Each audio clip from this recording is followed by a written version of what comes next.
Hi friends, मैं doctor Mirza वकार bag आज world immunization week के ऊपर अपना वीडियो लेके हाजिर हूँ। दोस्तों, 24 अप्रैल से 3 मई तक पूरी दुनिया में वर्ल्ड इम्यूनाइजेशन वीक मनाया जाता है, जिसका मकसद ये होता है कि हम लोग इस वीक को मना के पूरी दुनिया में इम्यूनाइजेशन के प्रति लोगों को जागरूक करें, उनमें अवेयरनेस पैदा करें कि जो वैक्सीन प्रिवेंटेबल डिजीज़ेज़ हैं उनको हम लोग सारे बच्चों को कम से कम वो वैक्सीन मिले ताकि पूरी दुनिया भर में मॉर्टेलिटी को रोका जा सके। तो इस साल भी ये वर्ल्ड इम्यूनाइजेशन वीक मनाया जा रहा है। इस साल का थीम दिया गया है वैक्सीन्स वर्क फॉर ऑल, यानी कि वैक्सीन सभी के लिए काम करेगी। और अब जैसे कि रिसेंट ट्रेंड आया है कि एडल्ट वैक्सीनेशन के ऊपर भी जोर दिया जा रहा है, तो चिल्ड्रन, इन्फेंट्स और एडल्ट्स सभी को वैक्सीन मिलना चाहिए और जो वैक्सीन प्रिवेंटेबल डिजीज़ेज़ हैं उसके खिलाफ वैक्सीन ज़रूर लगवानी चाहिए। अब दोस्तों, ये क्योंकि एक पैंडेमिक का दौर चल रहा है और इस वक्त गाइडलाइंस बिल्कुल बदली हुई हैं पूरी दुनिया में। इस सिनेरियो पहले कभी किसी ने ऑब्जर्व नहीं किया था। Every week every day new guidelines आ रही हैं। अभी 15 अप्रैल 2020 को ministry of home affairs India ने, गवर्नमेंट ऑफ इंडिया ने जो एडवाइजरी जारी करी है उसमें उन्होंने बताया है कि इसेंशियल सर्विसेज जो हॉस्पिटल की हैं वो सब जारी रहनी चाहिए और वैक्सीन प्रिवेंशन जो है और कम्युनिकेबल डिजीज़ का जो ट्रीटमेंट है that come into essential services. इस हिसाब से वैक्सीनेशंस को हम लोगों को लगाना सब बच्चों को बहुत ज़रूरी है, क्योंकि अगर इस पैंडेमिक में हम लोगों ने वैक्सीन्स नहीं लगाए तो हम एक दूसरी प्रॉब्लम को दावत दे देंगे। जैसे कि पिछली बार 2014 में जब इबोला का आउटब्रेक हुआ था तो उसमें काफ़ी वैक्सीनेशन सफ़र कर गए थे और उसके बाद मीज़ल्स की पूरी एपिडेमिक फैली थी और कई बच्चों की जानी मीज़ल्स से जा चुकी थी। इस साल भी मैं समझता हूँ अभी तक पैंडेमिक में जो लॉकडाउन की स्थिति चल रही है ऑल ओवर द वर्ल्ड, इसमें 117 मिलियन बच्चे वैक्सीन जिनके डिले हो चुके हैं, जिनको अभी तक वैक्सीन नहीं लगाया गया है। तो it's a major health concern. सारी societies, WHO, UNICEF, government of India सारे इस पे बैठ के विचार कर रहे हैं कि कैसे हम लोग अपने बच्चों को वैक्सीनेशंस भी लगाते रहें, क्योंकि ड्यूरिंग ये जो लॉकडाउन का पीरियड है ये कब तक एक्सटेंड होगा, ये पैंडेमिक कब तक चलेगी, इसका अंदाज़ा अभी लोगों को नहीं हो पा रहा है। बट इस दौरान हम अगर वैक्सीन अपने बच्चों को नहीं लगाएंगे तो इससे हम लोगों को एक प्रॉब्लम से निजात पाने के बाद हम अपने बच्चों को दूसरी प्रॉब्लम्स में डाल सकते हैं। इसलिए इसके ऊपर इस वर्ल्ड इम्यूनाइजेशन वीक पे सबसे ज़्यादा जो मेरे ख्याल से जो हम लोग का जो सोच है वो इसी पे काम कर रही है कि हम लोग कैसे इस पैंडेमिक के दौरान अपने बच्चों को वैक्सीनेशन करवाते रहें। तो अब इसमें वैक्सीनेशन के लिए कुछ एडवाइजरी जारी करी है। IAP ने भी अपनी गाइडलाइंस इशू की हैं, गवर्नमेंट ऑफ इंडिया ने जो गाइडलाइंस इशू की हैं इसको मैं शेयर करना चाहूँगा कि अब जैसे इसमें 1 साल तक के वैक्सीन को तो हम लोगों को सबको लगाना है, इसको डिले नहीं करना है। 1 साल तक के वैक्सीन में जैसे कि बच्चा जब पैदा होता है तो पैदाइश के समय उसको विदिन 24 आवर्स इसको हेपेटाइटिस B, BCG और पोलियो का वैक्सीन मिल जाना चाहिए। उसके बाद 6 हफ्ते का जो है उसमें DTP, आपका हिप वैक्सीन, आपका रोटा वायरस और निमोकॉकल वैक्सीन, ये आपका 6, 10 और 14 हफ्ते पे इन वैक्सीन को भी आपको डिले नहीं करना है। 6 महीने पे फिर इन्फ्लुएंजा का वैक्सीन आ जाता है और 9 मंथ्स पे आपका MMR और टाइफाइड वैक्सीन आ जाता है।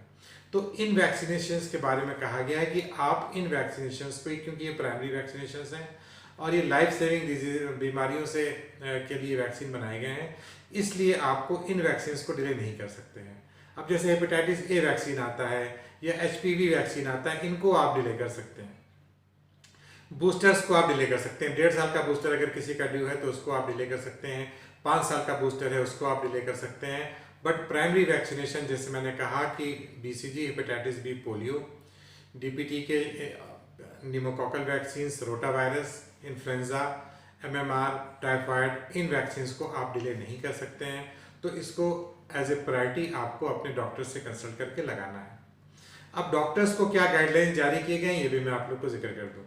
अब जैसे प्राइवेट क्लिनिक्स में ये कहा गया है कि बच्चा अगर आपके पास, आपने अपॉइंटमेंट्स के लिए उसको थ्रू अपॉइंटमेंट ही बुलाएं और वैक्सीनेशन का स्लॉट अलग रखें। जैसे मान लीजिए आप सुबह और शाम OPD कर रहे हैं तो सुबह के समय आप वैक्सीनेशन के बच्चों को बुला लीजिए, उस समय आप कोई सिक पेशेंट्स को अपने क्लिनिक में एंट्री नहीं देंगे। और शाम के समय आप जो आपके जो बीमार बच्चे जिनको आप अपॉइंटमेंट से बुला रहे हैं आप उनको बुलाएं। अब जो वैक्सीनेशन के लिए जो पेरेंट्स आ रहे हैं दे शुड बी हेल्दी। उनको अगर किसी को खांसी बुखार है तो आप उनको मना कर दीजिए कि ऐसे को न लाएं। किसी 60 साल से ऊपर के बुजुर्ग को साथ में वैक्सीनेशन के लिए आने की ज़रूरत नहीं है। पेरेंट्स भी जो आएंगे वो प्रॉपर जो गाइडलाइंस हैं हाइजीन की, यानी कि मास्क लगा के, ग्लव्स पहन के, सैनिटाइजेशन लगा के, सैनिटाइजर लगा के आएंगे। सिर्फ बच्चा जो होगा इन्फेंट को मास्क ऑब्वियसली वो नहीं लगा पाएगा, तो उसको अलाउड है कि वो मास्क के बगैर आएगा। अदरवाइज इसके अलावा जो भी लोग आएंगे क्लिनिक में वो प्रॉपर प्रिकॉशंस के साथ आएंगे। और क्लिनिक में भी आप बहुत ज़्यादा भीड़ नहीं करेंगे। आप जैसे यूजुअली हम लोग ये फॉलो कर रहे हैं कि जब तक एक पेशेंट्स को हम बुलाते हैं और बाकी लोगों से कहते हैं कि आप अपने गाड़ी में ही बैठे रहें। अगर वो बाइक आ रहे हैं, अगर ओपीडी में जगह हमारे पास है तो हम एक दूसरे फ्लोर पे कुछ लोगों को बैठा देते हैं, कुछ को फोर्थ फ्लोर पे बैठा देते हैं, और कोशिश ये करते हैं कि जो हमारा ओपीडी ब्लॉक है उसमें 3-4 लोगों से ज़्यादा एट ए टाइम ना बैठे हों। तो ये प्रिकॉशन लेना भी बहुत ज़रूरी है। डॉक्टर्स के लिए जो पीपी ड्यूरिंग वैक्सीनेशन है वो आपके लिए आपका मास्क होना चाहिए और आपका ग्लव्स होना चाहिए, इतनी आपको ज़रूरत है। इसके अलावा आपको हेड गियर या आपको बहुत ज़्यादा प्रॉपर जो पीपी जो किट है पहनने वाली उसको वैक्सीनेशन के दौरान आपको पहनने की ज़रूरत नहीं है। बट हाँ, ड्यूरिंग वैक्सीनेशन आपको प्रॉपर, जैसे कहिए कि बच्चे के बहुत ज़्यादा आप उसको कपड़े निकालने के वेट लेने की ज़रूरत नहीं है। आप उसको मिनिमम टच पे आप उस पेशेंट को रखेंगे और उसको वैक्सीनेशन लगा के जितने ज़्यादा वैक्सीनेशन एक टाइम पे आप लगा सकते हैं, वो जैसे रोटा वायरस है, निमोकॉकल है और EG6 या जो पेंटावैलेंट वैक्सीन है, वो सब आप एक साथ ही इसको लगा दें और फिर 1 महीने बाद इसको कॉल करें। तो इस तरह से आप अपने बच्चों को वैक्सीनेशन को लगवा सकते हैं।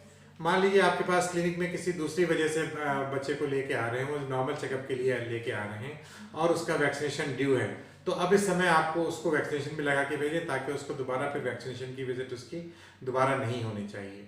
तो ये कुछ गाइडलाइंस है जो कि IAP ने जारी करी हैं कि वैक्सीनेशन के लिए, जिसमें जो सबसे ज़रूरी है कि आप वैक्सीनेशन वालों को सिर्फ अपॉइंटमेंट से ही बुलाएं और एक साथ क्लिनिक में भीड़ बिल्कुल मत लगाएं और मिनिमम इंटरवेंशन पे उनको लगाएं। अब गवर्नमेंट हॉस्पिटल्स में और मेडिकल कॉलेजेस में मैं समझता हूँ कि लॉकडाउन की वजह से भीड़ हो जाने की वजह से वैक्सीनेशंस नहीं हो रहे हैं, बट आई थिंक गवर्नमेंट को इस पे विचार करना पड़ेगा, क्योंकि ये लॉकडाउन की स्थिति कब तक चलेगी और आप इस तरह से बच्चों को वैक्सीनेशन के से वंचित नहीं रख सकते हैं। इसलिए मैं समझता हूँ कि IAP को इसके ऊपर एक्शन लेना चाहिए और गवर्नमेंट हॉस्पिटल्स में कुछ, चाहे मैं समझता हूँ कि शहर के चंद ही अस्पतालों को आइडेंटिफाई कर दिया जाए। जैसे मान लीजिए कि मेडिकल कॉलेज में सिर्फ पीडियाट्रिक डिपार्टमेंट में जो इम्यूनाइजेशन का ब्लॉक है वो बिल्कुल अलग कर दिया जाए, या सिविल हॉस्पिटल में एक ऐसा ब्लॉक बना दिया जाए जहाँ पर सिर्फ बच्चे वैक्सीनेशन के लिए जाएंगे, और वो भी जैसे कि मैंने बताया कि 4-4, 6-6 के ग्रुप्स में वैक्सीनेशन करके लोगों को बुलाया जाए। बट वैक्सीनेशन को आप लोग डिले नहीं कर सकते, क्योंकि अगर वैक्सीनेशन डिले हो गया तो जिसमें सबसे ज़्यादा खतरनाक मीजल्स का आउटब्रेक का डर बहुत रहता है। ये पिछले सालों में भी बहुत हो चुकी हैं और कई लाख बच्चे मीजल्स आउटब्रेक में मर चुके हैं। इसलिए दोस्तों मैं समझता हूँ कि इस वर्ल्ड इम्यूनाइजेशन वीक पे ड्यूरिंग हम लोग को इस पैंडेमिक में अपने गाइडलाइंस को देखना चाहिए।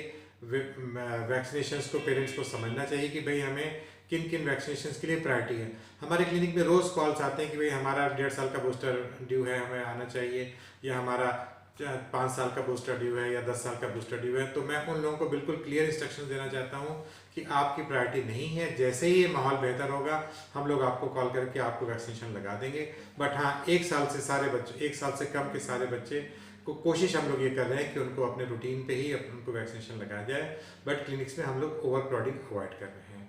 ठीक है दोस्तों, ये वर्ल्ड इम्यूनाइजेशन वीक आप सबको बहुत बहुत बधाई हो, आप सबको बहुत मुबारक हो। इस वीक का मकसद यही है कि हम लोग अवेयरनेस पैदा करें।